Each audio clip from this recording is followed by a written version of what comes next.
getting some more breaking news on the broadcast. We're learning that the Kerala Muslim body has now slammed Priyanka Gandhi and Rahul Gandhi over their absence during voting and also not speaking on the Waqf bill, as they call Priyanka Gandhi's decision to skip the parliamentary session, particularly when a whip was in place, as a black mark. My colleague Neetu is with us on the broadcast. Neetu, that's a fair point. Despite that whip, why was Priyanka Gandhi missing in action? Any response that is coming in from either the Congress party or particularly the state Congress? No, from the state Congress, there is not much of a response coming in.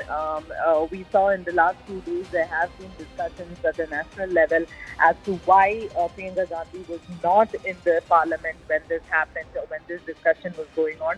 And even though Rahul Gandhi was there, why he didn't speak.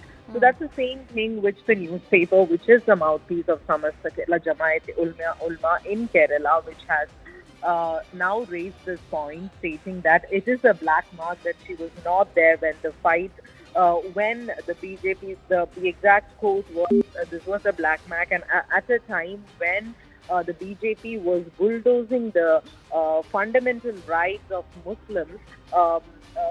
Where was Priyanka Gandhi? That is a question that people will not forget. And also, the leader of opposition did not speak on such a crucial thing. So this is what they have said. But in the editorial, at the same time, they have said that the Congress, the TMC, the left, the India Bloc alliance, they have all stood together, fought for the rights and spoke well inside the parliament. So even some of the Kerala MPs had been named in that, saying that yes, they all spoke well for this cause, and now it is going to be the legal fight. This is what the editorial of Samasta says, but clearly criticizing Priyanka Gandhi for not being in the assembly, even when a whip was, the Lok Sabha, even when the Congress party had issued a whip, and the leader of opposition, even after being in parliament, not speaking on this issue. Right. Thank you so much for that, Neetu.